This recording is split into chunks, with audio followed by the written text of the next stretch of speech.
Good morning everyone. Very very good morning, good morning, good morning. मैंने chat को on कर दिया है। कैसे हो आप सब? Very very good morning everyone.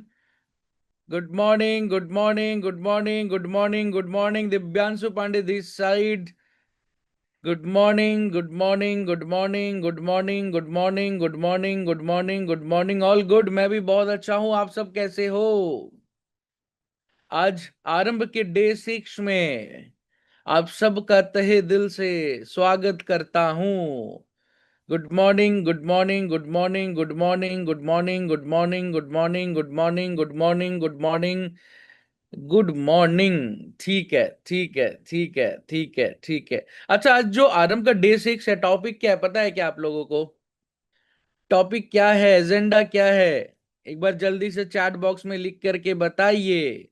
Exactly जेबा मैम ने लिख दिया, objection handling, objection handling, objection handling. Perfect, बहुत सही।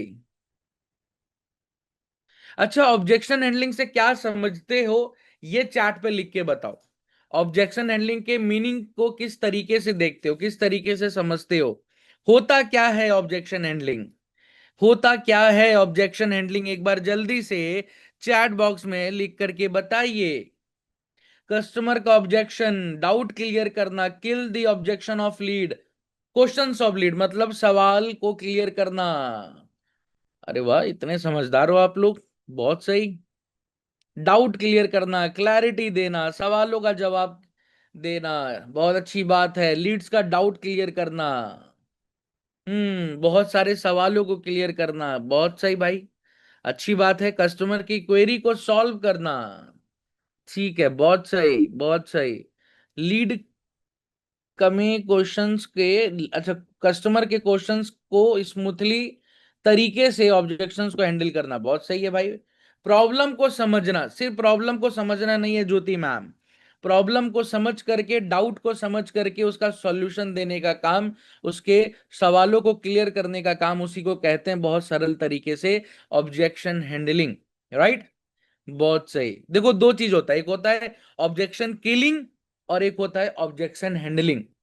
कहते हैं कि 1% doubt is equal to 100% doubt. अगर किसी भी इंसान के मन में 1% भी डाउट आ गया ना, तो वो डाउट, वो संदेह 100% में, 100% में बदल जाता है। राइट। और ये सिर्फ हमारे बिजनेस के अंदर ये रूल नहीं चलता। इनफैक्ट पूरे पूरी इस धरती पे जो भी बिजनेसेस चल रहे हैं, और जब उस बिजनेसेस के अंदर, उस व्यापार के अंदर जब कोई भी एक कस्टमर इंवॉल्व होता है, राइट, चीजों को खरीदने के लिए, समझने के लिए, जानने के लिए, तो अगर उसके मन में अगर 1% भी डाउट आ गया किसी प्रोडक्ट या किसी सर्विसेज को लेकर के, तो वो 100% में बदल जाता है। और एज ए बिजनेस ऑनर की जिम्मेदारी क्या होती है? जिम्मेदारी ये होती है कि सामने वाले के उसी डाउट को क्लियर करना है।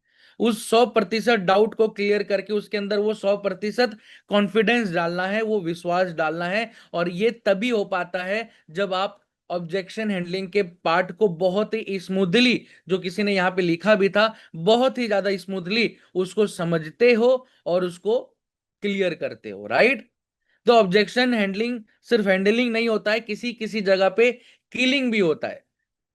किसी किसी जगह किलिंग होता है, मतलब कई ऐसे भी सवाल होते हैं, कई ऐसे भी क्वेश्चंस होते हैं जिसको हैंडल करना जरूरी नहीं होता है। उस जगह पे क्या करना चाहिए? उस जगह पे उस सवाल को ही किल कर देना चाहिए, खत्म कर देना चाहिए, डायरेक्ट जवाब दे करके।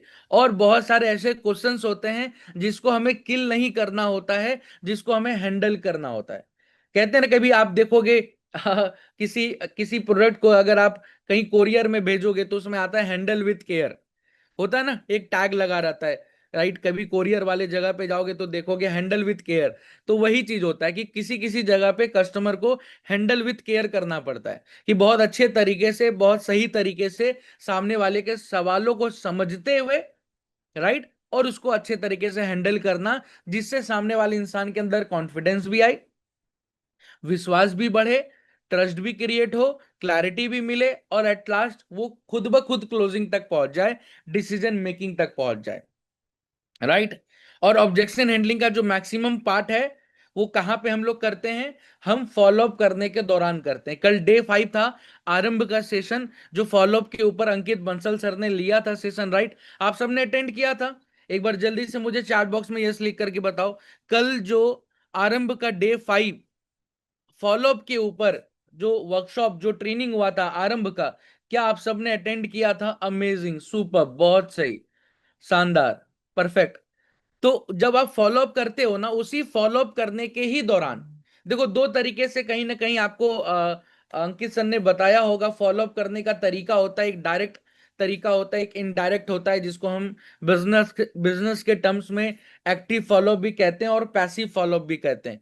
कि जब हम किसी भी कस्टमर का फॉलो अप करते हैं और उसी बीच में वो इंसान, वो कस्टमर बहुत सारा सवाल आपके सामने में रखता है, बहुत सारी क्वेरीज आपसे पूछता है, बहुत सारा ऑब्जेक्शन आपके सामने में रखता है, तो एट दैट टाइम, उस समय या हैंडल करना है या उसको कील करना है। क्लियर है? Is that clear? जल्दी से चैट बॉक्स में मुझे यस लिख करके बताओ, फिर मैं आगे बढ़ूंगा और मैं बहुत ही सीक्वेंस में चलूंगा। पास्ट में भी आपने मेरे आरंभ को अटेंड किया होगा, मैं पहले भी बोलता हूं और आज भी बोल रहा हूं कि मैं बहुत स्ट्रक्चर्ड मैनर में चलूंगा और बहुत ही प्रोसेस में सिखाने की कोशिश करूंगा, जिससे आप लोग चीजों को समझ पाओ और इस चीज को अपने काम में ले करके आ पाओ, इंप्लीमेंट कर पाओ। ठीक है, आगे बढ़ते हैं। मैं आप सबके सामने में ना पीपीटी को शेयर करने जा रहा हूं। एक स्लाइड है कुछ पेजेस की, तो अगर आप सबको वो प्रॉपर पीपीटी विजिबल है तो चैट बॉक्स में मुझे यस लिख करके बताइए जल्दी से। अगर अगर अगर अगर पीपीटी विजिबल है तो चैट बॉक्स में यस लिख के बताइए। परफेक्ट। बहुत ध्यान से सुनिएगा, बहुत ध्यान से सुनिएगा। कुछ चीजें नोट डाउन करने बोलूं तो जरूर कर लीजिएगा। जहां पे अगर स्क्रीनशॉट लेने के लिए बोलता हूं, वहां पे स्क्रीनशॉट भी ले सकते हैं। ठीक है, तो देखो सबसे पहली चीज ना, हर एक एक काम को करने के पीछे एक कारण होता है, एक पर्पस होता है, राइट? आप सबको भी पता है कि हर एक एक चीज के पीछे एक पर्पस होता है। तो भाई अगर हम ऑब्जेक्शन हैंडलिंग करते हैं, राइट, सामने वाले कस्टमर के सवालों का जवाब देते हैं, तो उसके पीछे का पर्पस क्या है, उसके पीछे का कारण क्या है, उसको पहले समझो। देखो सबसे पहला क्या है कारण, पहला पर्पस क्या है? Your prospect should be doubt free. Prospect मतलब आपका कस्टमर। क्लियर है? प्रोस्पेक्ट का मतलब, इसको बिजनेस के टर्म्स में कहते हैं कस्टमर, राइट? तो your prospect should be doubt free, कि आपका जो कस्टमर है उसके डाउट्स को, उसका डाउट्स मतलब हर एक एक तरीके से क्लियर हो जाना चाहिए। हम इसीलिए ऑब्जेक्शन हैंडलिंग करते हैं। दूसरा पर्पस क्या है भाई? Your prospect should be personally assured. मतलब आपके कस्टमर के मन में एक ऐसा एश्योरेंस आ जाना चाहिए, एक ऐसा विश्वास आ जाना चाहिए कि हाँ, कि जिनसे मेरी बात हो रही है वो एक बेस्ट पर्सन है इस चीज के लिए। जिस प्लेटफॉर्म पे मैं जा रहा हूं वो एक बेस्ट प्लेटफॉर्म है अपने जर्नी को स्टार्ट करने के लिए। जिस तरीके से मैं अपने करियर को बिल्ड करने के लिए जा रहा हूं, जिस इंडस्ट्री के अंदर, वो बेस्ट इंडस्ट्री है, राइट? तो your prospect should be personally assured. तीसरी चीज क्या है भाई? Your prospect should be confident.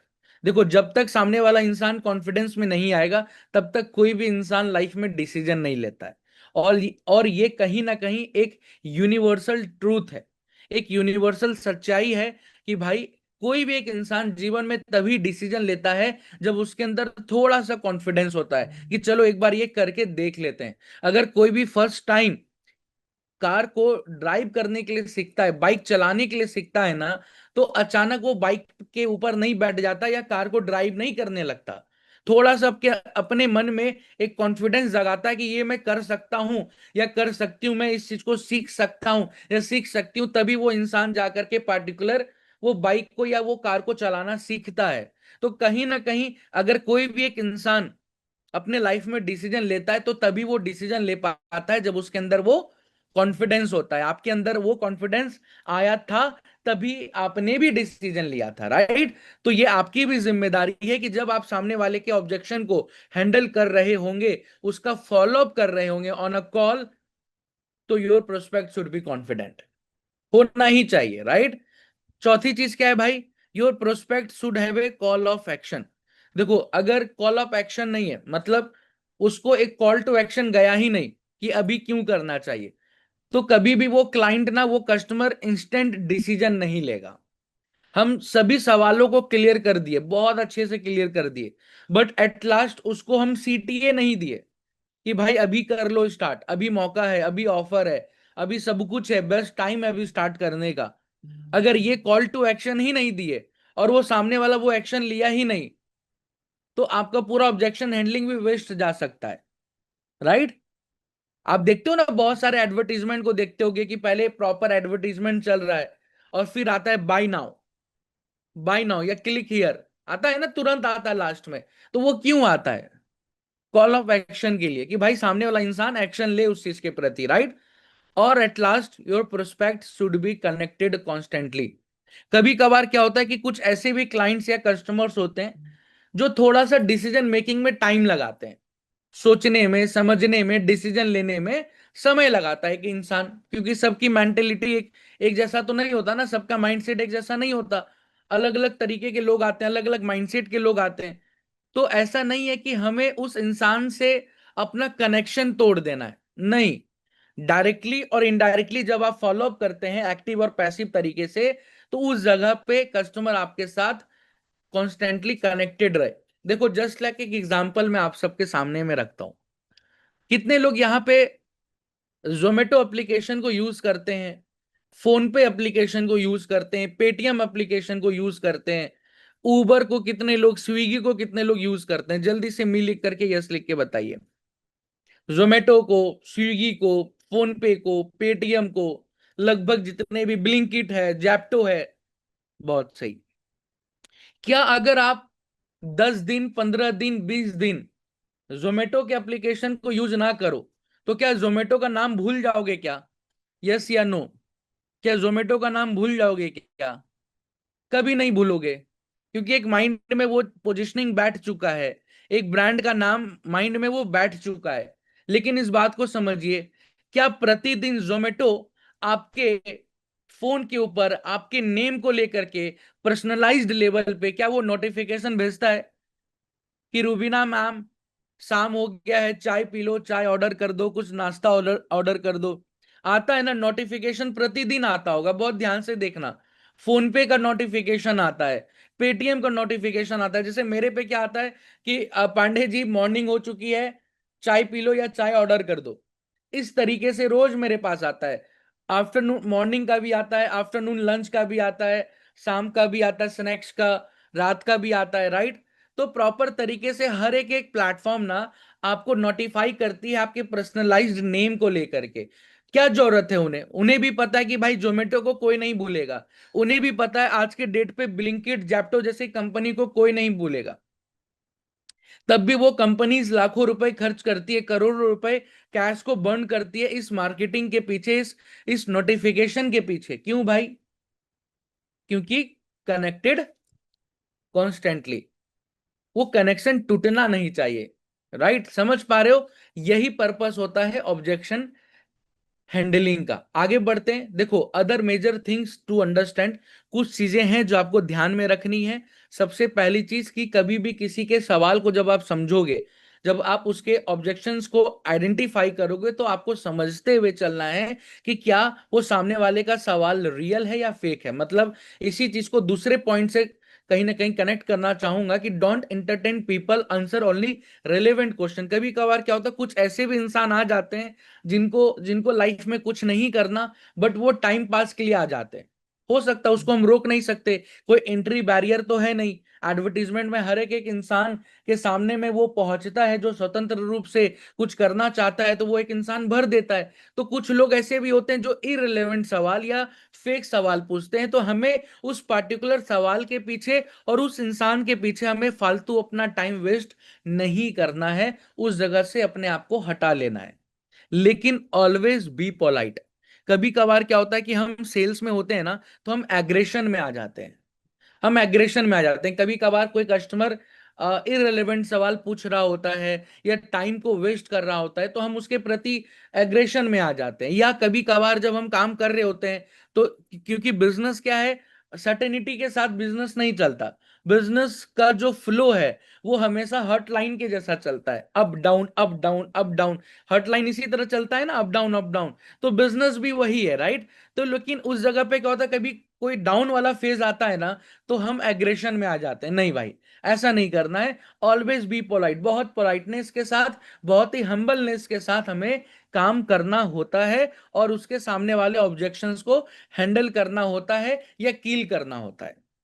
Clear है? जल्दी से बताइए यहां तक, क्या इज दैट क्लियर? मैं चैट को ऑन कर रहा हूं। क्या यहां तक क्लियर है? मैं देखो, मैं चाहता हूं मैं फंडामेंटल को भी क्लियर करूं। देखो, ये वो सारी चीजें हैं जो हो सकता है कि बहुत ज्यादा इंपॉर्टेंट नहीं है, बट मैं उसको सिखाने का जरूर कोशिश कर रहा हूं। रीजन दैट कि कहते हैं शुरुआत में मैं कहा हूं इस चीज को कि भाई अगर रूट्स मजबूत होगा तो फ्रूट्स भी बहुत अच्छे होंगे, अगर जड़ मजबूत होगा तो फल बहुत अच्छे मीठे होंगे। तो उस जड़ के ऊपर काम करना, उस फाउंडेशन को समझना बहुत ही ज्यादा जरूरी है, राइट? चलिए, बहुत सही बात है। डन है। तो आगे चलते हैं। अब क्या है ऑब्जेक्शन हैंडलिंग के स्ट्रैटेजी? ऑब्जेक्शन हैंडल जब हम करते हैं तो उसके स्ट्रैटेजीज क्या है, क्या क्या ऐसा तरीका है ऑब्जेक्शन हैंडलिंग करने का इन अ बेस्ट मैनर कह लो या इन अ बेस्ट वे कह लो, राइट? सबसे पहली चीज क्या है? Active listening. देखो क्या बात होती है, भाई लोग बहुत ध्यान से सुनिएगा, कि ध्यान से सुनना ही है। अगर कोई भी क्लाइंट, कोई भी आपका कस्टमर किसी भी सवाल को आपके सामने में ऑन अ कॉल रख रहा है, तो हड़बड़ाहट में आकर के इंस्टेंट जवाब नहीं देना है, राइट? पहले सामने वाले इंसान के हर एक एक सवाल को, हर एक एक प्रॉब्लम को बहुत सरल तरीके से, बहुत पेशेंस के साथ आपको एक्टिवली सुनना है। देखो, किसी डॉक्टर के पास जब आप जाते हो ना, तो डॉक्टर बहुत पेशेंस के साथ आपके हर एक एक समस्याओं को सुनता है, समझने की कोशिश करता है, फिर उसके ऊपर वो उपचार करता है, राइट? बट अगर एक डॉक्टर पेशेंट को बिना सुने, बिना समझे, एक ही बात के ऊपर अगर वो दवाई लिख करके दे दे, तो वो दवाई उस पेशेंट के लिए हार्मफुल भी हो सकता है, हानिकारक भी हो सकता है, नेगेटिव इंपैक्ट दे सकता है उसके शरीर के अंदर, राइट? तो ऐसा कभी कोई एक रियल डॉक्टर करता ही नहीं है। सेम उसी तरीके से एज ए बिजनेस कंसल्टेंट आपको भी शुरुआत में एक्टिवली हर एक एक इंसान को सुनना है कि हाँ भाई बता, क्या तेरी प्रॉब्लम है, क्या तेरा सवाल है। बहुत अच्छे से जब उसके हर एक एक सवाल को सुन लेते हो, तो तुरंत जवाब भी नहीं देना है, उसके सवाल को एक्नॉलेज करना है। दूसरा पॉइंटर यही कहता है, मतलब अगर कोई एक इंसान कहता है कि मान के चलो कोई पार्टिकुलर कस्टमर का नाम है, मैं एक एग्जांपल ले रहा हूं, अमित, एक एग्जांपल ले रहा हूं। तो अमित जी बोलते हैं कि सर, मेरे पापा मम्मी मान नहीं रहे हैं, और मैं स्टार्ट करना भी चाहता हूं, बट क्या करूं, चीजें समझ में नहीं आ रही हैं, पेरेंट्स सपोर्ट नहीं कर रहे हैं। एक ऑब्जेक्शन है भाई, एक ऑब्जेक्शन ही है जो आपके सामने में कस्टमर ने रख दिया, अमित जी ने रख दिया। तो आप क्या कहोगे? जवाब नहीं दोगे, आप उसी के सवाल को पहले एक्नॉलेज करोगे। कैसे? कि अमित जी, एकदम मैं समझ गया कि आपके पापा मम्मी नहीं मान रहे हैं, आपके पेरेंट्स आपको सपोर्ट नहीं कर रहे हैं जो आप करना चाहते हैं, राइट? फिर से आपने सवाल रख करके एक्नॉलेज करके क्वेश्चन मार्क लगा दिया, राइट? सही बोल रहा हूं? तो सामने वाले कस्टमर को क्या लगेगा, इसको ह्यूमन साइकोलॉजी कहते हैं, ह्यूमन बिहेवियर कहते हैं, जो हमें हमें समझना बहुत ही ज्यादा जरूरी है। कि सामने वाले एक इंसान को यही फील होगा कि यार, जिनसे मेरी बात हो रही है ना, वो पार्टिकुलर इंसान मेरे बातों को बहुत अच्छे से सुन रहा है और उसका वैल्यू कर रहा है। समझ पा रहे हो? एक इंसान के साथ आपका रैपो, आपका रिलेशन कब बिल्ड होता है? वो तब बिल्ड होता है जब सामने वाले इंसान के मन में, विचार में एक चीज फील हो जाए कि यार, जो मेरे से बात कर रहा है ना, वो मेरे को समझ पा रहा है। ऐसे ही तो एक रिलेशन बिल्ड होता है, राइट? तो सेम उसी तरीके से आपको एक्नॉलेज करना है। तीसरी चीज, आस्क क्वेश्चन। आपको जवाब नहीं देना है, बस आस्किंग द राइट क्वेश्चन, सिर्फ सिर्फ और सिर्फ सही सवाल पूछना है। मैं फिर से एक एग्जांपल ले रहा हूं। कैसे? मान के चलो अमित जी को, अमित जी का जो सवाल था कि पेरेंट्स नहीं मान रहे हैं या सपोर्ट नहीं कर रहे हैं, तो मैंने क्या किया? एक्नॉलेज किया, उसी के सवाल को दोहराया, रिपीट किया और क्वेश्चन मार्क लगा दिया, राइट? ऐसा ही है। फिर से अमित जी ने कहा ऐसा ही है, तो मैं क्या कहूंगा? कि पेरेंट्स को समझाइए? नहीं, मैं ये नहीं कहूंगा। मैं ये कहूंगा कि अमित जी एक बात बताओ, अगर आज के डेट पे आपकी एज 24-25 साल है, जो वो उम्र है एक ऐसी एज है जहां पे आपको इंडिपेंडेंट हो जाना चाहिए था, पहली चीज।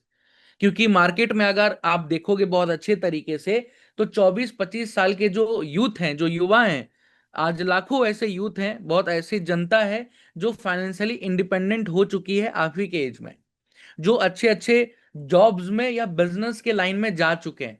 बट तब भी आप इस 24-25 साल की एज में क्यों नहीं कुछ कर पा रहे हो? क्यों आज भी आप अपने पेरेंट्स के ही ऊपर डिपेंडेंट हो? मैंने क्या किया? सिर्फ सही सवाल पूछा और उसको रियलाइज करवाने की कोशिश की। ये रियलिटी है।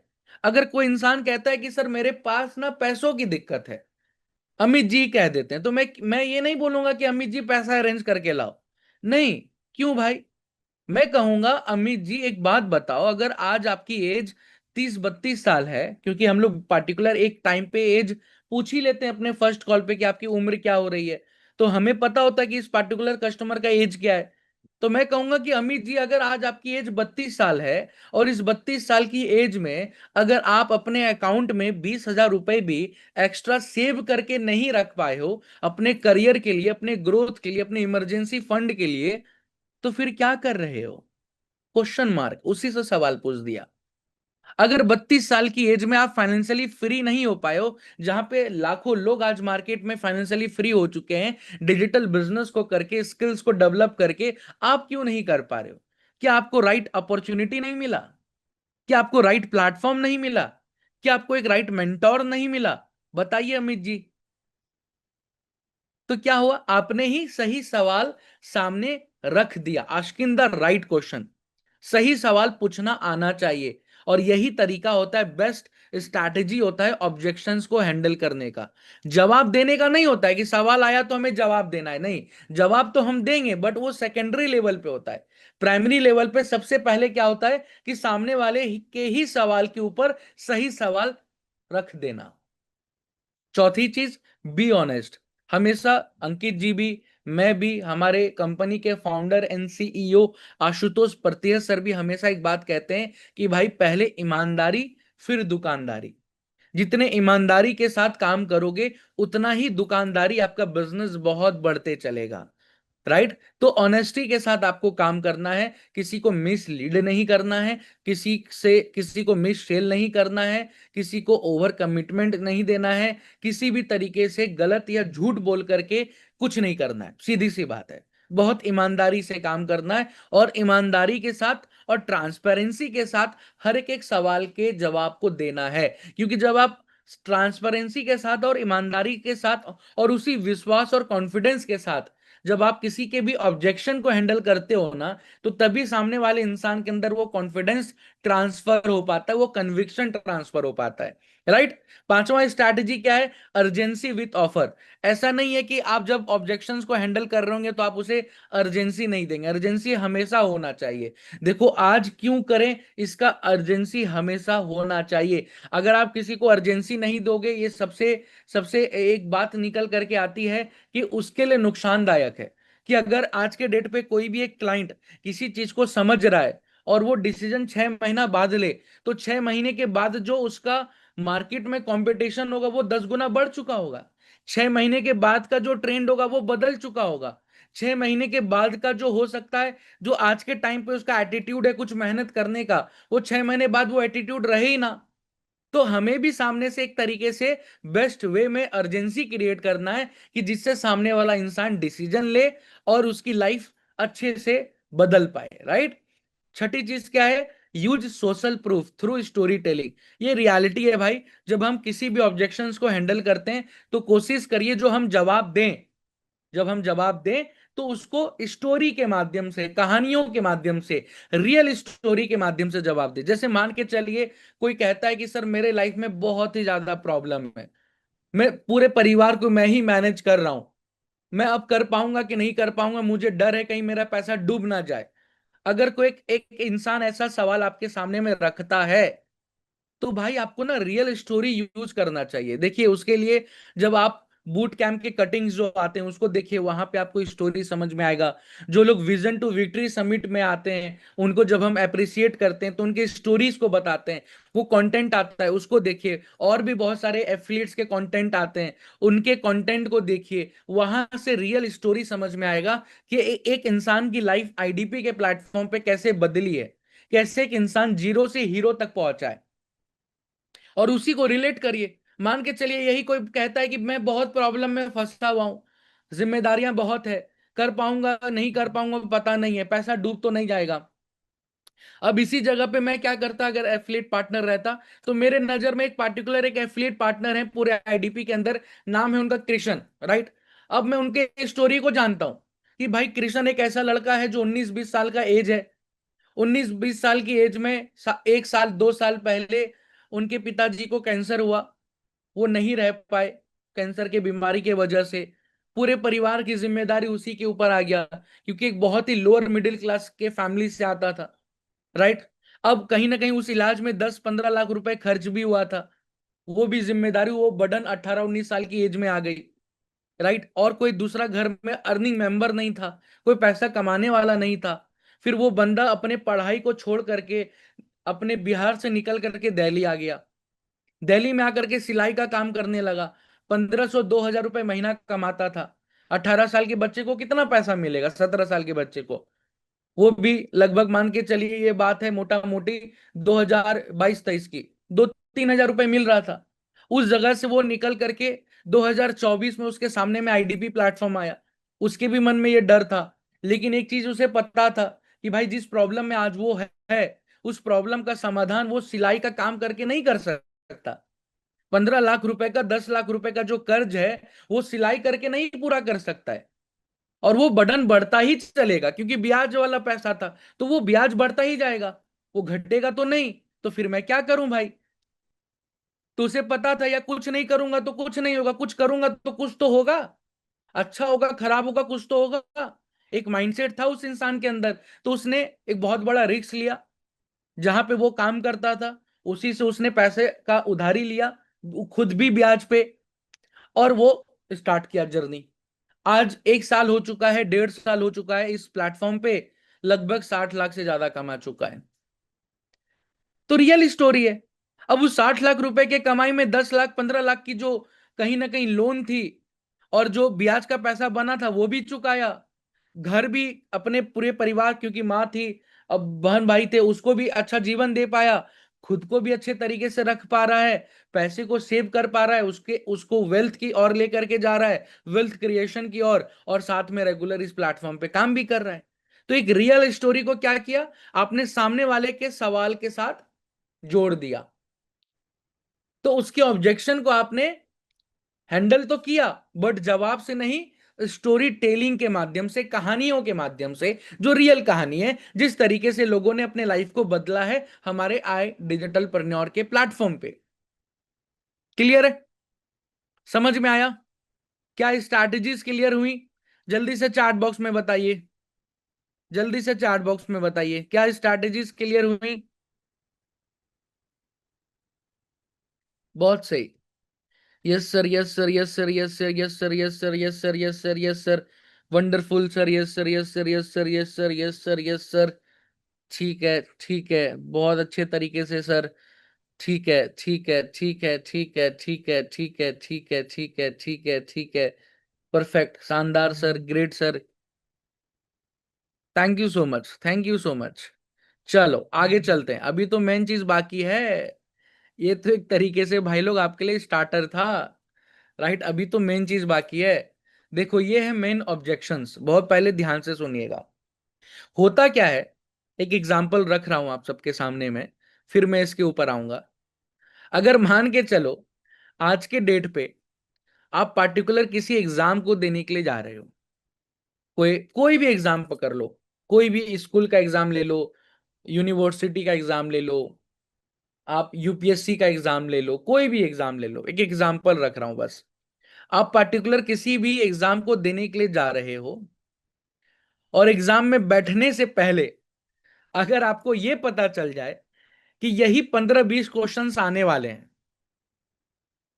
यही 15 से 20 राकेश कुमार जी क्वेश्चंस आने वाले हैं उस एग्जाम के अंदर। तो बताइए क्या वो एग्जाम आपके लिए बेहतरीन होगा कि नहीं होगा। एग्जाम स्टार्ट होने से पहले, मतलब मान के चलो कल एग्जाम है और आज रात को ही पता चल जाए कि ये 15-20 सवाल आने वाला है, ये पार्टिकुलर 15-20 सवाल आने वाला है, तो प्रॉपर उसकी तैयारी कर लोगे एडवांस में ही। और जब आप एग्जाम में बैठोगे तो वही 15-20 सवाल आया होगा और तैयारी आपकी पहले से होगी, और सिर्फ सिर्फ उसको आपको कॉपी पेस्ट करना है। तो क्या उस एग्जाम को क्वालिफाई नहीं करोगे? टॉप करेंगे सर, आयुष जी कह रहे हैं टॉप करेंगे, शीतल मैम कह रही है एकदम टॉप करेंगे, धमाका होगा सर। बिल्कुल सर, सेम उसी तरीके से। अब मैं जिस पॉइंट पे आ रहा हूं ना, जो मैं आपको सिखाने वाला हूं, राइट, जो मैं आपको सिखाने वाला हूं, ये वो ऑब्जेक्शंस हैं जो कभी भी एक कस्टमर, एक इंसान आपको इससे बाहर कोई भी सवाल नहीं पूछता है। बहुत ध्यान से सुनिएगा अभी। आप कुछ नोट डाउन नहीं करना, क्योंकि सुनने वाला पार्ट है। और एक चीज मैं कह देता हूं कि आज के इस सेशन का जो यूट्यूब लिंक मिला है, वो एक तरीके से आप लोगों के लिए रिकॉर्डिंग का लिंक है। और ऑब्जेक्शन हैंडलिंग एक ऐसा सेशन है जो एक बार में समझ में नहीं आता है, मतलब एक बार में आपके दिमाग में नहीं बैठेगा। इस पार्टिकुलर ट्रेनिंग के रिकॉर्डिंग को आपको बार बार बार बार बार बार बार बार देखना पड़ेगा, उसको नोट डाउन करना पड़ेगा, उसको अपने शब्दों में ढालना पड़ेगा, अपने माइंड में बैठाना पड़ेगा, तभी जाकर के वो आपके बातों के फ्लो में आएगा। जो आप बात करेंगे, जिस तरीके से आप ऑब्जेक्शंस को हैंडल करेंगे, तभी वो चीज आपके फ्लो में आएगा, राइट। तभी आप उस चीज को कॉन्फिडेंस में बता पाओगे। तो मुद्दे की बात क्या है, तो आपके सामने 11 तरीके का सवाल है। मैं इन 11 के 11 सवालों का जवाब मैं अभी देने वाला हूं कि किस सवाल का किस तरीके से और क्या जवाब देना है। बहुत ध्यान से सुनिएगा, किस सवाल का किस तरीके से क्या जवाब देना देना चाहिए, वो मैं अभी प्रैक्टिकली बताऊंगा, आपको सिखाऊंगा, ठीक है। बट मुद्दे की बात क्या है कि अगर ये 11 के 11 सवालों का तैयारी पहले से कर लिए, कंठस्थ कर लिए, प्रॉपर पूरे तरीके से उसको अपने माइंड में बैठा लिए जवाब को, तो फिर सोचिए आपके लिए फॉलो अप करना कितना आसान हो जाएगा। फिर सोचिए आपके लिए ऑब्जेक्शंस को हैंडल करना या किल करना कितना आसान हो जाएगा। फिर सोचिए इस बात को कि ऑब्जेक्शंस को हैंडल करते हुए अपने कस्टमर को क्लोजिंग तक लेकर के जाने में या डिसीजन मेकिंग तक लेकर के जाने में कितना और आसान हो जाएगा, राइट। क्लियर है। तो अब सीखते हैं सबसे पहला सवाल। अगर कोई भी कस्टमर किसी भी तरीके से ये सवाल आपके सामने में रखता है, देखो मैं अमित जी का बार बार नाम लूंगा, एज ए कस्टमर मैं उनको बोलूंगा, मतलब भाई आपको, अगर मैं जब जब अमित जी का नाम लूंगा तो आपको समझ जाना चाहिए कि मैं अमित जी को एक तरीके से कस्टमर के रूप में संबोधित कर रहा हूं। अमित जी को एक तरीके से मैं कस्टमर के रूप में संबोधित कर रहा हूं कि वो मेरे लिए क्लाइंट है और मैं एक एफिलिएट पार्टनर हूं, राइट। तो उस तरीके से प्रैक्टिकली आपको सिखाते हुए चलूंगा। क्लियर है। तो अगर अमित जी ने मेरे से एक सवाल पूछा कि इज इट रियल और fake doubts about the company, मतलब कि पांडे सर एक बात बताइए, अमित जी मेरे से पूछ रहे हैं कि क्या सर आई डिजिटल प्रन्योर एक रियल कंपनी है, कहीं फ्रॉड तो नहीं है, होता है लोगों का सवाल। तो मैं क्या जवाब दूंगा उसको बहुत ध्यान से सुनिए, सुनना है, इसको बार बार रिकॉर्डिंग को देखना है, तभी वो चीजें माइंड में बैठ पाएंगी, एक बार में नहीं बैठ पाएगा। तो मैं क्या कहूंगा, अमित जी बहुत सही सवाल है आपका। मैं आपके सवाल को समझ गया कि आप यही पूछना चाहते हैं कि कहीं आईडीपी फ्रॉड तो नहीं है, कहीं आईडीपी कोई इलीगल कंपनी तो नहीं है। तो मैं इसके ऊपर क्लियर करना चाहता हूं अमित जी, आई डिजिटल प्रन्योर को मार्केट में अभी तक पूरे 5 साल हो चुके हैं, पहली चीज। दूसरी चीज, पिछले 5 सालों से हम लोग डिजिटली काम करते हुए आ रहे हैं और थ्रू सोशल मीडिया बिजनेस को बिल्ड करते हुए आ रहे हैं। तो एक बात बताइए अमित जी, बहुत ही ईमानदारी से एक सवाल पूछ रहा हूं आपसे, पूछने का कोशिश कर रहा हूं कि आज के डेट पे सोशल मीडिया के अंदर तो बहुत पावर है, किसी भी चीज को रातों रात सोशल मीडिया उठा भी सकता है और किसी भी चीज को रातों रात सोशल मीडिया गिरा भी सकता है। आपने वो चीज प्रैक्टिकली मार्केट में देखा भी होगा। तो कस्टमर का जवाब आएगा हाँ जी देखा तो है। तो अमित जी एक बात बताइए, अगर पिछले 5 सालों से किसी भी तरीके से हम लोग डिजिटली, वो भी करोड़ों लोगों के बीच में इलीगल तरीके से काम कर रहे होंगे, तो क्या वो एक्सपोज नहीं होगा? 100% होगा। लेकिन क्यों हम लोग जेन्युइन तरीके से मार्केट में ग्रोथ ले पा रहे हैं मंथ और मंथ, ईयर टू ईयर? सबसे बड़ा कारण है रियल वैल्यू दे रहे हैं। दूसरी चीज, अमित जी, हमारी कंपनी एमसीए गवर्नमेंट रजिस्टर्ड है। एमसीए मतलब ministry of corporate affair. Bharat के अंदर जितने भी पब्लिक या प्राइवेट लिमिटेड कंपनी है जो सरकार के नजर में लीगल तरीके से काम कर रही है, वो एमसीए के ऊपर रजिस्टर्ड होती है। आप टाटा कह लो, आप बिरला कह लो, आप अंबानी कह लो, या आप अडानी कह लो, इनके जितने भी वेंचर्स हैं ये वहां पे रजिस्टर्ड हैं, क्योंकि सरकार के नजर में ये लीगल तरीके से अपने बिजनेस को रन कर रही है। और उसी प्लेटफॉर्म पे भी हमारी आई डिजिटल प्रन्योर प्राइवेट लिमिटेड भी रजिस्टर्ड है। सच्चाई है भाई। यहां से भी डाउट क्लियर हो रहा है।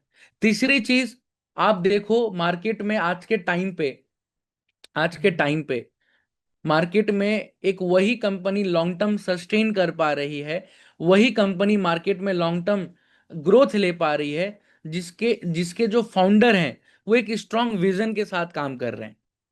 आज अगर अडानी खरबों की कंपनी बनी, तो गौतम भाई अडानी का जो विजन है और जो 10 साल 20 साल 50 साल पहले था, वो बहुत स्ट्रांग है और था, तभी आज अडानी अडानी बन पाई है। राइट?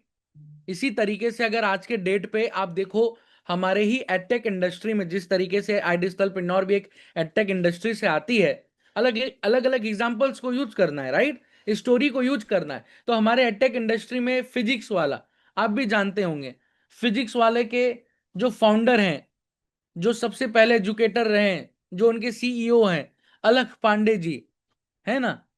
तो अलख पांडे जी क्या पहले फिजिक्स वाला खड़ा किए थे, या पहले खुद को सोशल मीडिया पे लेके आए थे, अपना प्रेजेंस क्रिएट किए थे, और फिर जाकर के उन्हें फिजिक्स वाला का स्टार्टअप किया था? सीधी सी बात है, पहले खुद को वो इंसान लेके आया था सोशल मीडिया पे, तब उसने कंपनी को खड़ा किया था। सेम उसी तरीके से आशुतोष परतियस सर, जो हमारे फाउंडर हैं, जिनको आज यूट्यूब के ऊपर 16 लाख से ज्यादा लोग फॉलो करते हैं, ओवरऑल इंस्टाग्राम के ऊपर 2 4 5 जो उनके प्रोफाइल्स हैं, तो कुल मिलाकर के 10 लाख से भी ज्यादा लोग उनको वहां पे फॉलो करते हैं। और आज करोड़ों का व्यूअरशिप है, मतलब करोड़ों लोग उनके कंटेंट को कंज्यूम करते हैं। तो वो पहले खुद सोशल मीडिया पे आए, अपने ब्रांड को बिल्ड किया, वैल्यू दिया मार्केट में, तब जाकर के उन्होंने आई डिजिटल प्रन्योर की शुरुआत की। और आज आई डिजिटल प्रन्योर पिछले 5 सालों से चलते हुए आ रही है, और हर एक साल ऑन एन एवरेज 100 से 110 करोड़ का सालाना बिजनेस कर रही है। मतलब till the date on an average 500 crore का रेवेन्यू बिल्ड कर चुकी है, वो भी bootstrap, without any funding, market से बिना पैसा उठाए आईडीपी यहां तक पहुंच चुकी है। अब बताओ, इतना इतने मजबूत कंपनी के साथ अगर आपको स्किल डेवलप करने का मौका मिल रहा है, और एज एन पार्टनर के रूप में काम करने का मौका मिल रहा है, तो क्या दिक्कत है? क्या मैंने किया? पूरे तरीके से जो डाउट वाला फीलिंग था, क्लियर कर दिया। अच्छा, एक रियल और एग्जांपल है भाई। हमारे जो आज के डेट पे प्रधानमंत्री हैं भारत देश के, श्री नरेंद्र मोदी जी, उन्होंने अपने शपथ ग्रहण समारोह में, जब वो शपथ ग्रहण ले रहे थे चुनाव के बाद, 2000, ये बात है आपकी, जो लास्ट हुआ था आपका 19 वाला जो टर्म था, राइट, उस टर्म पे इनको इनवाइट किया गया था। किनको भाई? आशुतोष परतियत सर को। तो अगर इतने बड़े हाई ऑफिशियल जगह से इनविटेशन आ रहा है, तो कोई एरू गैरू आदमी को तो आएगा नहीं। किसी ने कुछ ना कुछ वैल्यू मार्केट में क्रिएट किया होगा, तभी तो उसे उतने सम्मान के साथ बुलाया जा रहा है। तो यहां से डाउट क्लियर होता है, राइट। दूसरा सवाल, बहुत तेजी से अब चलूंगा। अगर कोई पूछता है स्किल डेवलपमेंट और फ्रीलांसिंग क्या होता है, या स्किल्स को कैसे मैं डेवलप कर पाऊंगा आईडीपी के प्लेटफॉर्म पे, तो आपको कहना है आई डिजिटल पिनोर के पास 48 प्रकार के अलग अलग स्किल डेवलपमेंट के कोर्सेस हैं, जो हम डिजिटली आपके स्किल्स को डेवलप करवाते हैं, राइट। और आप उसको डेवलप करके मार्केट में फ्रीलांस करके भी पैसा कमाते हो। बट फ्रीलांसिंग का मतलब क्या है? बहुत सरल तरीके से समझाना आप। फ्रीलांसिंग का मतलब होता है जो आपको आता है, जो आपको काम आता है, राइट। अपने मर्जी का काम, अपने, अंकिता मैम, मर्जी का काम। दूसरी चीज अपने मर्जी का दाम। तीसरी चीज अपने मर्जी का समय। जब इसका कॉम्बिनेशन बन जाता है, इसी को फ्रीलांसिंग कहते हैं। जो काम आपको आता है भाई, जो आपकी मर्जी का काम है, मान के चलो अगर आज के डेट पे मुझे वीडियो एडिटिंग आता है, तो ये मेरा मर्जी का काम है, ये मेरा स्किल है। अब मर्जी का दाम, अब मैं एक वीडियो एडिट करने का मार्केट में 500 रुपए लूं या 5,000 रुपए लूं, ये मेरी मर्जी का काम है, ये दाम है भाई। मैं ये डिसाइड खुद करूंगा या करूंगी। और तीसरी चीज, मैं उस वीडियो एडिटिंग के काम के पीछे प्रतिदिन 2 घंटे का समय दूं या 20 घंटे का समय दे दूं, ये मेरी मर्जी है भाई। तो जब आप अपने मर्जी का काम, मर्जी का दाम और मर्जी के समय के अनुसार जिस ओवरऑल काम को आप करते हो, उसी को फ्रीलांसिंग कहते हैं।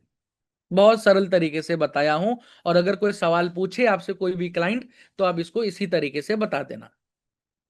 तो आए डिजिटल प्रन्योर के प्लेटफॉर्म पे जब आप आते हो, एसोसिएट होते हो, जब आपको कंपनी आपके स्किल्स को डेवलप करवाती है, आप पार्टिकुलर किसी एक स्किल्स को सीखते हो, उसके ऊपर मास्टरी हासिल करते हो, तो इसी तरीके से आप फ्रीलांसिंग करके मार्केट में अपने मर्जी के समय के अनुसार, अपने मर्जी के काम के अनुसार और अपने मर्जी के दाम के अनुसार आप मार्केट में पैसा कमाते हो। क्लियर है? तीसरा सवाल भाई, एफिलिएट बिजनेस मॉडल क्या होता है और अर्निंग का प्रोसेस क्या है? ठीक है। चौथा सवाल भी देख लो, सपोर्ट सिस्टम क्या है, वर्किंग का प्रोसेस क्या है, वर्क प्रोसेस क्या है। देखो, एफिलिएट बिजनेस मॉडल क्या होता है उसको भी मैं पहले समझा दूंगा, बट अर्निंग प्रोसेस क्या है, वर्क का प्रोसेस क्या है, सपोर्ट क्या मिलता है, इन तीनों सवालों का जवाब एक ही है, वो मैं अभी इसके बाद बताऊंगा। तो पहले एफिलिएट बिजनेस मॉडल क्या होता है ये क्लियर कर लो भाई, ये आप सबको भी क्लियर होना चाहिए। और यही चीज अगर कोई क्लाइंट आपके सामने में सवाल पूछे कि ये एफिलिएट बिजनेस होता क्या है, काम कैसे होता है, तो पहले मॉडल को समझाइए। क्योंकि जब तक आप मॉडल को नहीं समझाओगे, तब तक लोगों के मन में कहीं ना कहीं एक छोटा सा कंफ्यूजन रह जाता है कि कहीं जोड़ने जोड़ाने वाला काम तो नहीं है। राइट, तो वो क्लियर होना चाहिए, क्योंकि ये एक न्यू मॉडल है मार्केट में आज के टाइम पे, एक न्यू बिजनेस मॉडल है जो धीरे धीरे मार्केट इस चीज को अडेप्ट कर रही है। अच्छे अच्छे बड़े बड़े मल्टीनेशनल कंपनीज इस चीज को अब अडेप्ट कर रही है। देखो, एफिलिएट बिजनेस मॉडल चलता है ना एसेट लाइट मॉडल पे, ये बिजनेस का एक टर्म है जो आपको पता होना चाहिए, या आप अपने डायरी पे लिख लो। एफिलिएट बिजनेस मॉडल काम करता है एक एसेट लाइट मॉडल पे। एसेट मतलब ASSESTS, asset business model, asset light model, sorry. Asset light model क्या होता है कि जहां पे किसी एक ऑर्गेनाइजेशन का, किसी एक कंपनी का बहुत बड़ा कॉस्टिंग नहीं लगता, तब भी मार्केट में वो एक्सपेंड कर जाता है। जस्ट लाइक फ्लिपकार्ट या अमेजॉन। क्या फ्लिपकार्ट जो प्रोडक्ट सेल करती है अपने ई कॉमर्स प्लेटफॉर्म पे, तो मैक्सिमम 90% से ज्यादा प्रोडक्ट्स क्या फ्लिपकार्ट का खुद का है क्या? जल्दी से बताना। जो फ्लिपकार्ट जो प्रोडक्ट अपने प्लेटफॉर्म पे सेल करती है, 90% से ज्यादा क्या फ्लिपकार्ट का वो प्रोडक्ट खुद का है क्या? नहीं है। पहली चीज, बहुत सही। मैं चैट को ऑफ कर रहा हूं। दूसरा सवाल, जो फ्लिपकार्ट जो प्रोडक्ट को वहां पे रेफर कर रही है, क्या जो पार्टिकुलर जिस जगह से वो प्रोडक्ट शिप हो रहा है, जिस जगह से वो प्रोडक्ट आ रहा है, वो फ्लिपकार्ट का नहीं है। वो किसका होता है पता है? वो वेंडर का होता है, थर्ड पार्टी वेंडर का होता है। मानते हो इस बात को? यस या नो? जानते हो इस, मानते तो छोड़ो, जानते हो इस बात को कि पार्टिकुलर जब आप किसी भी प्रोडक्ट को मार्केट में परचेस करते हो फ्लिपकार्ट के एप्लीकेशन के माध्यम से या अमेजोन के एप्लीकेशन के माध्यम से, तो वो फ्लिपकार्ट अपने वेयर हाउस से नहीं भेजती है। फ्लिपकार्ट के प्लेटफॉर्म पे वेंडर्स, जिसको हम लोग एफिलिएट पार्टनर भी कहते हैं, वो एसोसिएटेड है वहां पे, और वो फ्लिपकार्ट के प्लेटफॉर्म को यूज करती है और अपने प्रोडक्ट को वहां पे सेल करती है, और उस थर्ड पार्टी वेंडर के माध्यम से आपके घर पे वो प्रोडक्ट पहुंचता है। तो एफिलिएट बिजनेस मॉडल चलता है रेफरल बिजनेस मॉडल पे, रेफर एंड अर्न मॉडल पे। रेफर करो, पैसा कमाओ। अच्छा, एक एग्जांपल और दे देता हूं जो आप अपने कन्वर्सेशन में यूज कर सकते हो एफिलिएट बिजनेस मॉडल के प्रति, कि एफिलिएट बिजनेस मॉडल जो है ना, वो सिंगल लेवल ऑफ मार्केटिंग पे चलता है या सिंगल लेवल ऑफ बिजनेस पे चलता है कि वन टाइम ट्रांजैक्शन हुआ, आपको मार्जिन मिल गया। जस्ट लाइक एक टाइम पे जब गूगल पे, फोन पे मार्केट में आया था, आज भी करता है, बट शुरुआत में बहुत एग्रेसिवली कर रहा था। गूगल पे क्या कहता था कि आप हमारे एप्लीकेशन को अपने कोड से, अपने प्रोमो कोड से हमारे एप्लीकेशन को, अपने रेफरल कोड से हमारे एप्लीकेशन को किसी को रेफर करिए। वो पर्टिकुलर इंसान अगर गूगल पे को डाउनलोड करता है आपके रेफरल कोड से, तो गूगल पे आपको 50, 100, 200, 500 रुपए का कैशबैक देगी, आपके अकाउंट में वो अमाउंट क्रेडिट कर देगी। एम आई राइट? क्या मैं सही बोल रहा हूं? यस या नो, जल्दी से बताइए, कहीं झूठ तो नहीं बोल रहा हूं? सीधी सी बात है, सीधी सी बात है, राइट? तो सेम इसी को क्या कहते हैं? Referral model. रेफर करो और अर्न करो, रेफर करो पैसा कमाओ, सीधी सी बात है। एफिलिएट बिजनेस मॉडल भी उसी तरीके से चलता है। आप किसी प्रोडक्ट को या किसी सर्विस को जब आप रेफर करते हो तो उस रेफरल पे आपको वन टाइम मार्जिन मिल जाता है, सीधी सी बात। अब अगर कोई पूछता है कि अर्निंग मॉडल क्या है, अर्निंग का तरीका क्या है, काम करने का तरीका क्या है, सपोर्ट सिस्टम क्या है, तो भाई इसका जवाब एक ही है। इस बात को बहुत ध्यान से सुनिएगा। अगर मान के चलो कोई पार्टिकुलर कस्टमर सिर्फ एक ही चीज पूछ के रह जाए कि सर काम कैसे होता है, और वो पूछे ही ना कि सपोर्ट सिस्टम क्या है या अर्निंग कैसे होती है, तो आपको खुद से सामने से क्लियर करना है। बहुत ध्यान से सुनिएगा भाई लोग, खुद से सामने से क्लियर करना है। क्या करोगे? मैं क्या कहूंगा, अमित जी, जो आपका सवाल था कि काम कैसे होता है, मैं इसका जवाब जरूर दूंगा, बट लेकिन क्लैरिटी देने से पहले एक चीज मैं आपको और बता भी देता हूं कि जो क्लैरिटी देने वाला हूं ना, उस क्लैरिटी में आपको दो सवाल का और एक्स्ट्रा जवाब मिल जाएगा। आप पूछ रहे थे कि काम कैसे होता है, उसके अलावा अर्निंग कैसे होती है, सपोर्ट क्या मिलता है, राइट? इसका भी जवाब आपको इसी क्लैरिटी में मिल जाएगा। तो कस्टमर को भी अंदर से कॉन्फिडेंस आएगा कि यार सवाल एक पूछ रहा हूं और जवाब तीन सवालों का दे रहा है। तो उसको भी लगेगा कि हाँ भाई, आप एक ऑथेंटिक पर्सन हो जो ईमानदारी से सारी सारी चीजों को सामने में रख रहे हो। कॉन्फिडेंस आता है। तो आप क्या कहोगे कि अर्निंग का तरीका, काम का तरीका, सपोर्ट सिस्टम क्या है? इसका एक ही जवाब है जो हमारे आई डिजिटल प्रन्योर के प्लेटफॉर्म पे चलता है, जिसको हम कहते हैं 80 और 20 का रूल। बहुत ध्यान से सुनिएगा, 80 और 20 का रूल मतलब भाई, 80 और 20 का रूल ये कहता है कि आपके पूरे काम, आपका पूरा जो वर्क का प्रोसेस है, जो अर्निंग का प्रोसेस है, जो सपोर्ट सिस्टम है, उसका 80% जो जिम्मेदारी है वो आपको नहीं उठाना। वो मैनेजमेंट अपने कंधों पे उठाती है, कंपनी अपने कंधों पे उठाती है।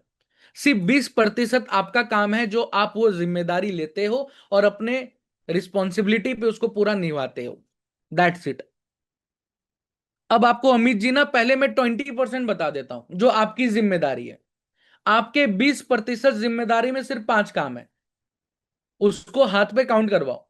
अमित जी, आपके 20% की रिस्पॉन्सिबिलिटी में सिर्फ आपका 5 काम है भाई।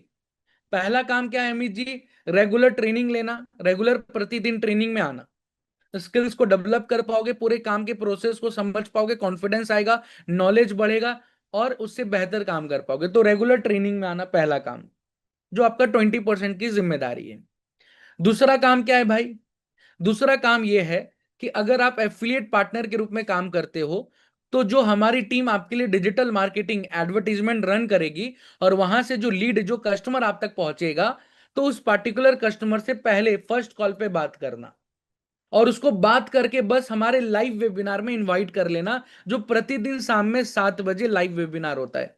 वो भी हमारी कंपनी के तरफ से होता है। बस आपको इनवाइट कर लेना है अमित जी, जैसे मैंने आपको किया था शुरुआत में। आपका ये दूसरा काम है। तीसरा काम क्या है अमित जी? अगर कोई भी कस्टमर उस वेबिनार को देख ले और उसके बाद अगर उसके मन में कोई सवाल रह जाए, कोई डाउट रह जाए या कोई सवाल आपसे वो पूछता है, तो उसको क्लियर करना। नहीं कर पा रहे हो अमित जी, तो इसी लेवल पे आपको मैनेजर का सपोर्ट मिलता है, उस मैनेजर का सपोर्ट ले लेना खुद से सामने से चल करके। तो तीसरा काम आपका ये है। चौथा काम क्या है अमित जी?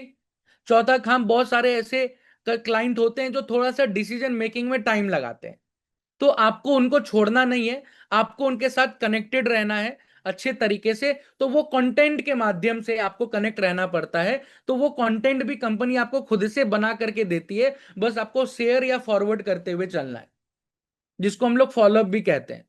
तो ये चौथी चीज है। पांचवी चीज क्या है अमित जी? बस इसी चार काम को कंसिस्टेंसी के साथ रेगुलर बेसिस पे पूरे प्रोसेस को फॉलो करते हुए चलना है, और अपने स्किल्स को, अपने नॉलेज को डेवलप करते हुए चलना है। यही काम आप लोग भी करते हो, और यही काम आपको बताना है। बस यही पांच काम है। लेकिन अगर आप 80% के साइड को देखोगे, जो मैनेजमेंट जिम्मेदारी उठा रही है अपने कंधों पे, तो वो क्या क्या है वो देखो। पहला, ट्रेनिंग कौन दे रहा है भाई? मैनेजमेंट दे रही है।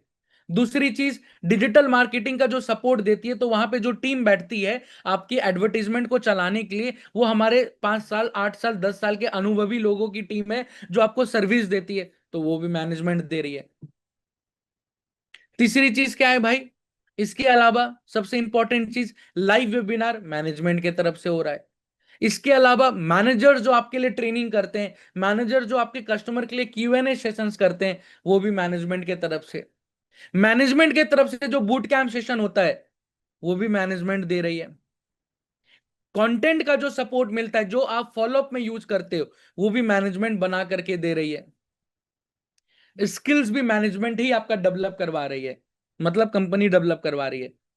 तो मैक्सिमम काम कौन करके दे रहा है? मैनेजमेंट कर रही है।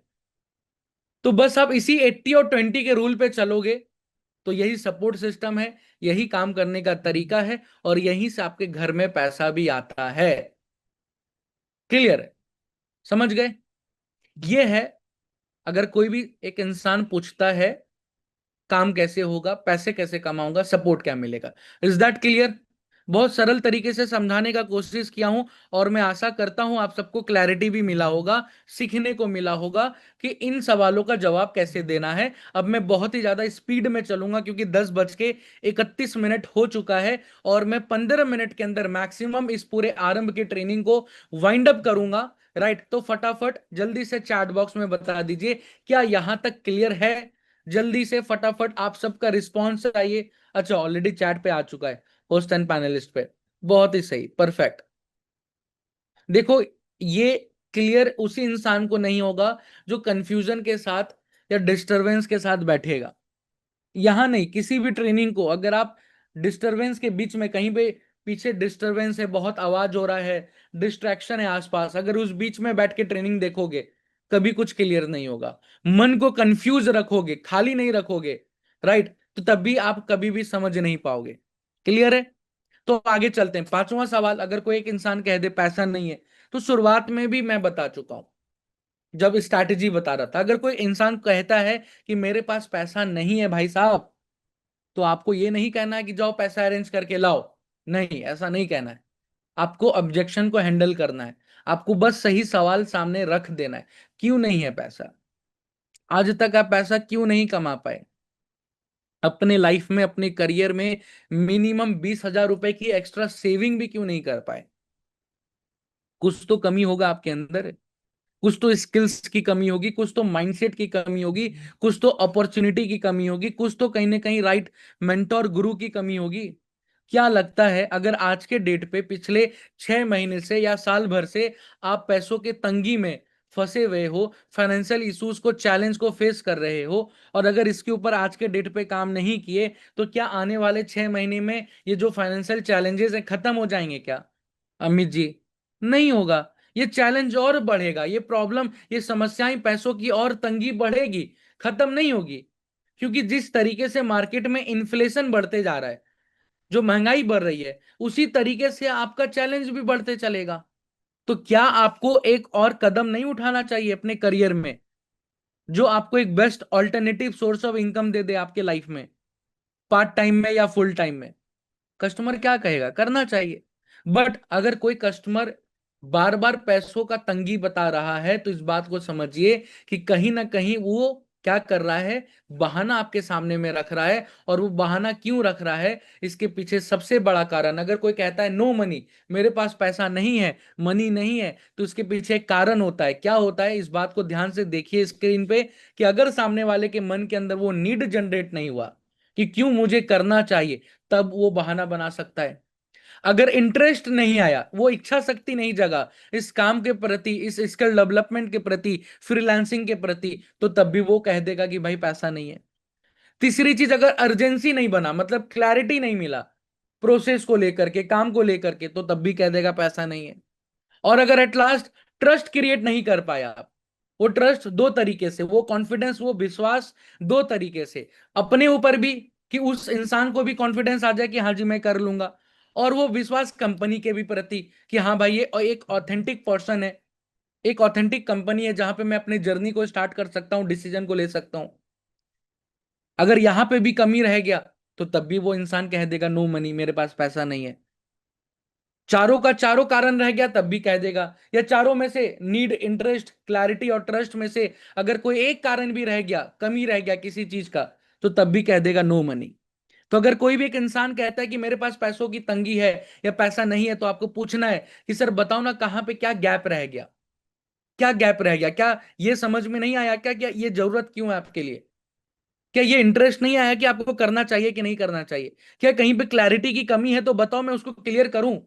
और अगर आपको ट्रस्ट की कमी है कि भाई विश्वास नहीं हो पा रहा है, आपको विश्वास नहीं हो पा रहा है कि भाई यहां पे आप बेहतर कर पाओगे, तो वो भी बताओ मैं उसको क्लियर करता हूं। समझ पा रहे हो? तो जब इस चार चीज को क्लियर कर दोगे तो कोई भी इंसान आपको कह ही नहीं सकता कि मैं, मेरे पास पैसों की कमी है या मेरे पास पैसा नहीं है। वो पैसा खुद ब खुद अरेंज करके लाएगा। अगर पैसा नहीं हुआ तो अरेंज करके लाएगा, और पैसा होगा तो तुरंत डिसीजन लेके जर्नी स्टार्ट करेगा। क्लियर है? आगे चलते हैं। छठा सवाल क्या है भाई, बहुत तेजी से चलूंगा। Can I earn without taking a package? क्या मैं पैसा कमा सकता हूं बिना पैकेज लिए? तो यहां पे ऑब्जेक्शन को हैंडल नहीं करना है, किल कर देना। नहीं भाई, जब तक आप पैकेज लोगे नहीं तब तक आप पैसा कमा नहीं पाओगे। अब ऐसा नहीं कि पैसा कमाने का एक ही जरिया है एफिलिएट, नहीं। पैसा आप फ्रीलांसिंग के भी माध्यम से कमा सकते हो, लेकिन जब तक आपका एनरोलमेंट नहीं होगा, आप पैकेज परचेज नहीं करोगे, तब तक आपको वो स्किल डेवलपमेंट के कोर्सेज नहीं मिलेंगे, और वो नहीं मिलेगा तो आप सीख नहीं पाओगे। सीख नहीं पाओगे तो इंप्लीमेंट क्या करोगे, और जब कुछ इंप्लीमेंट करने लायक होगा नहीं तो पैसा कैसे कमाओगे? सीधी सी बात, राइट? तो ऑब्जेक्शन को यहां पे हैंडल नहीं करना है, किल कर देना है। सातवां सवाल, will I able to do this? अगर किसी का सवाल होता है क्या मैं ये कर पाऊंगा या कर पाऊंगी, कर सकता हूं या कर सकती हूं, तो क्यों नहीं भाई। हर एक एक इंसान के अंदर पोटेंशियल है, आपको ऐसा ही जवाब देना है कि अमित जी, हर एक एक इंसान के अंदर पोटेंशियल है, हर एक एक इंसान के अंदर वो क्षमता है कि अपने लाइफ में वो कुछ बेहतर कर पाए, बेस्ट कर पाए। बस एक राइट डायरेक्शन की जरूरत होती है, एक राइट मेंटोरशिप की जरूरत होती है, जो आपको आई डिजिटल प्रेन्योर देगा फॉर अ लाइफ टाइम, जीवन भर के लिए आपको मिलेगा। तो डेफिनेटली आप कर पाओगे, और कर भी सकते हो, लेकिन एक ही छोटा सा कंडीशन है कि आपके अंदर, खुद के अंदर सीखने का इच्छा शक्ति होना चाहिए। अगर कुछ नई चीजों को सीखने का इच्छा शक्ति है, इंटरेस्ट है, तो डेफिनेटली आप कर जाओगे, इस बात की गारंटी मैं दे सकता हूं। इसी कॉन्फिडेंस में आपको क्लैरिटी देना है। आठवां कोई सवाल पूछे, अर्निंग कितने दिनों में हो जाएगी, भाई पैसे की कमाई कितने दिनों में हो जाएगी, तो आपको कोई मिसलीडिंग नहीं करना है। ऐसा नहीं कहना कि 2 दिन, 4 दिन, 5 दिन, 10 दिन, नहीं। आपको कहना है कि ये चीज सर आपके ऊपर, या मैम ये आपके ऊपर डिपेंड करता है कि जितनी जल्दी आप चीजों को सीखोगे उतनी जल्दी आपकी अर्निंग होगी। अगर अभी आप जितना लेट करोगे डिसीजन लेने में, उतनी लेट होगी। उतनी लेट किस चीज में होगी? सीखने में। और जितनी लेट सीखने में, उतना ही लेट पैसा कमाने में। तो जितना जल्दी डिसीजन लोगे उतना जल्दी सीखने को मिलेगा, जितना जल्दी सीखोगे उसको इंप्लीमेंट करके उतना जल्दी पैसा कमाओगे। कुछ लोग हमारे प्लेटफॉर्म पे पहले 10 दिन के अंदर अर्निंग कर लेते हैं, कुछ लोग हमारे प्लेटफॉर्म पे 20 के 25 दिन के अंदर अर्निंग कर लेते हैं, कुछ लोग शुरुआत में 45 दिन लग जाता है, 90 दिन लग जाता है, लेकिन कोई दिक्कत नहीं है। इंस्टेंट ग्रेटिफिकेशन में नहीं फंसना है अमित जी, कि तुरंत लालची आ जाए, लालचपन आ जाए कि तुरंत सब कुछ हो जाए, नहीं। स्लोली एंड ग्रेजुअली चलेंगे, सीखते हुए चलेंगे, लेकिन उस तरीके से सीखेंगे कि जो नॉलेज, जो स्किल्स आपको लाइफ टाइम पैसा बना करके दे। सिर्फ 10 दिन के लिए कमाना है अमित जी, या आने वाला 10 साल कमाना है? तो क्या कहेगा एक कस्टमर, 10 साल कमाना है? तो अगर 10 साल कमाना है तो उसके लिए तैयारी तो उस तरीके से शुरुआत में करना पड़ेगा, एग्रेसिवली मेहनत करना पड़ेगा, एग्रेसिवली चीजों को सीखना पड़ेगा। तो जितना जल्दी सीखोगे उतना जल्दी कमाओगे, सीधी सी बात है। नौवां सवाल, टाइम नहीं है। यहां पे ऑब्जेक्शंस को हैंडल नहीं करना है, स्टोरी के माध्यम से, रियल एग्जांपल्स के माध्यम से किल कर देना है कि भाई साहब टाइम किसी के पास नहीं होता है। इसी 24 घंटे में मैं भी 10 चीजों को मैनेज कर रहा हूं। अगर आप हाउसवाइफ हो तो आप बताओ, इसी 24 घंटे में मैं अपने परिवार को भी मैनेज कर रही हूं।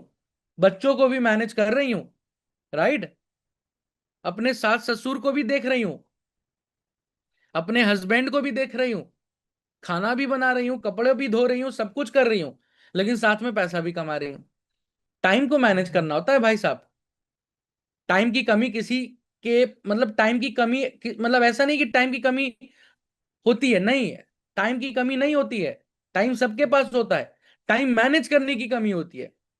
समय को कैसे मैनेज करना है, अगर आपके पास 24 घंटा है तो 24 घंटे में कैसे आप अपने एक एक घंटे को सही जगह लगाते हो, वो बस आपको समझना है और सीखना है। वो हम आपको सिखा देंगे, बता देंगे। हाँ, एवरेज में बता दूं, प्रतिदिन 2 से ढाई घंटा 3 घंटा लेके चलना है, तभी आप पैसा कमा पाओगे, आगे ग्रोथ ले पाओगे। 10वां सवाल, can I earn without doing affiliate? क्या मैं बिना एफिलिएट किए पैसा कमा सकता हूं? क्यों नहीं भाई, एकदम कर सकते हो, फ्रीलांसिंग से करो। ऑब्जेक्शन किलिंग है, कोई हैंडल नहीं, किलिंग डायरेक्ट। स्किल सीखो, फ्रीलांस से पैसा कमाओ, कोई दिक्कत नहीं है। 11वां सवाल, लास्ट सवाल, गारंटी क्या है? अगर कोई कस्टमर पूछ दे कि सर गारंटी क्या है, तो आपको बहुत लॉजिकल तरीके से और बहुत इमोशनल तरीके से जवाब देना है, रियल फैक्ट एंड फिगर पे, कि भाई साहब गारंटी तो मेरा भी नहीं है। अभी मैं आपसे बात कर रहा हूं, 2 मिनट के बाद मैं आपसे बात कर पाऊंगा कि नहीं कर पाऊंगा, ये मेरी लाइफ की गारंटी नहीं है, आपकी भी लाइफ की गारंटी नहीं होगी। बुरा मत मानना बस। अमित जी, लाइफ की भी गारंटी नहीं है तो आप कैसे बिजनेस की गारंटी ले सकते हो? आप अपने बच्चों को भेजोगे स्कूल, 12 साल उसे एजुकेशन दिलवाओगे, लाखों रुपए उसके पीछे खर्च करोगे, क्या वो 12 साल के पढ़ाई के बाद, 12वीं कंप्लीट करने के बाद, क्या वो आपको गारंटी दे सकता है क्या? नहीं दे सकता। गारंटी किसी भी चीज की नहीं होती है। एक ही चीज होता है कि अगर हम शिद्दत से काम करें, शिद्दत से किसी चीज को सीखें, तो डेफिनेटली वो नेचर भी आपको सामने से रिटर्न करता है। एक एक स्टूडेंट दिल्ली में करोल बाग जैसे जगह पे बैठ करके, मुखर्जी नगर जैसे जगह पे बैठ करके 8 8 12 12 16 16 घंटे की पढ़ाई कर रहा है, इस उम्मीद से कि मैं यूपीएससी क्लियर कर लूंगा, मैं सिविल सर्विसेज को क्लियर कर लूंगा, मैं गवर्नमेंट की कॉम्पिटेटिव एग्जाम्स को क्लियर कर लूंगा। 18 घंटे का समय दे रहा है पढ़ाई के पीछे, लेकिन तब भी वो 8 साल 10 साल में नहीं कर पाता। गारंटी है क्या? नहीं। जिस चीज को हम अगर शिद्दत से साथ करते हैं, फोकस के साथ करते हैं, पॉजिटिव माइंडसेट के साथ करते हैं, पॉजिटिव बिलीफ बिलीफ सिस्टम के साथ काम करते हैं, तो डेफिनेटली आज ना कल आपको रिजल्ट मिलेगा। अगर मैं भी इस प्लेटफॉर्म पे आया था तो मेरे अंदर भी ये डाउट था, लेकिन मुझे एक बात पता था कि लाइफ की भी जब सर्टेनिटी नहीं है, तो बिजनेस की क्या सर्टेनिटी हो सकती है? सर्टेनिटी एक ही चीज की हो सकती है, गारंटी एक ही चीज से हो सकती है, कि क्या अपना 100% आप एफर्ट लगा रहे हो, 100% अपना मेहनत कर रहे हो। अगर वो कर रहे हो तो फिर रिजल्ट आना है, ये भी फिर है। और मैं इस बात को कह देता हूं बहुत ही कॉन्फिडेंस के साथ, जो आप कह सकते हो अपने क्लाइंट को, कि अगर आप 100% एफर्ट लगाओगे, तो पूरी मैनेजमेंट भी आपके पीछे 100% मेहनत करेगी। तो जब वो 200% जाएगा मार्केट में वैल्यू, तो उस 200% में 200% तो नहीं कहूंगा, लेकिन उस 200% में मिनिमम 10% का तो रिजल्ट आएगा, कुछ तो रिजल्ट मिलेगा। तो कुछ तो रिजल्ट मिलेगा, तो डेफिनेटली जिस उम्मीद के साथ आए थे उसका पहला कदम तो आगे चढ़ोगे, पहला कदम तो आगे रखोगे, फिर धीरे धीरे आगे ग्रोथ लोगे। तो इस तरीके से रियल एग्जाम्पल के माध्यम से आपको जवाब देना है। और ये थे 11 के 11 सवाल जो क्लाइंट्स आपसे पूछते हैं। और जरूरी नहीं है कि कोई भी एक क्लाइंट ये 11 का 11 पूछेगा आपसे। इस 11 में से कोई 10 सवाल भी पूछ सकता है, कोई एक सवाल भी पूछ सकता है, कोई दो सवाल भी पूछ सकता है, कोई 5 सवाल भी पूछ सकता है। तैयारी आपको सबके ऊपर होनी चाहिए। और जब इस तैयारी के साथ काम करोगे, तो डेफिनेटली आपको रिजल्ट मिलना ही मिलना है। डेफिनेटली आप बहुत अच्छा करोगे ही करोगे। समझ पा रहे हो? Is that clear? मजा आया? ऑब्जेक्शन हैंडलिंग के ट्रेनिंग को अटेंड करके, आरंभ के इस डे 6 के सेशन को अटेंड करके समझ में आया, सीखने को मिला कि किस सवाल का जवाब किस तरीके से दिया जाता है और क्या दिया जाता है। अमेजिंग। मैं आप सबको बहुत ही क्लैरिटी, बहुत ही डायरेक्शन देना चाहता हूं। जो भी लोग अभी तक अपने वर्क को स्टार्ट नहीं किए हो, आरंभ के ट्रेनिंग को अटेंड कर रहे थे। आरंभ और भी आगे चलता रहेगा, बट अब उस जगह पे हो जहां पे आप अपने वर्क को स्टार्ट कर सकते हो। तो अपने मैनेजर, अपने लीडर से बात करिए, अपने वर्क को स्टार्ट करिए। राइट, पहली चीज मतलब लीड लीजिए, डिजिटल मार्केटिंग ऑन कराइए, बजट लगाइए, कस्टमर के ऊपर काम करना चालू करिए, रेगुलर ट्रेनिंग में आइए। और जो लोग ऑलरेडी काम करते हुए आ रहे हैं, भाई साहब एग्रेसिवली मेहनत करिए। मैं आप सबको बता रहा हूं, मार्च आप सबके लिए मैजिकल मार्च हो सकता है। खुद के लिए आप मैजिकल मार्च बना सकते हो, लेकिन ये मैजिकल मार्च लक के दम पे नहीं बनेगा, वर्क के दम पे बनेगा, मेहनत के दम पे बनेगा। तो मेहनत करिए, मार्च को मैजिकल बनाइए। और अभी जो मिड मंथ क्लोजिंग आने वाला है, उसकी सॉलिड तैयारी कर लीजिए। जिनको कॉन्क्लेव में आना है, उसकी सॉलिड तैयारी कर लीजिए। बहुत मजा आने वाला है और मार्च को मैजिकल बनाने वाले हैं। All the best everyone. मिलता हूं अगले आरंभ के ट्रेनिंग के अंदर।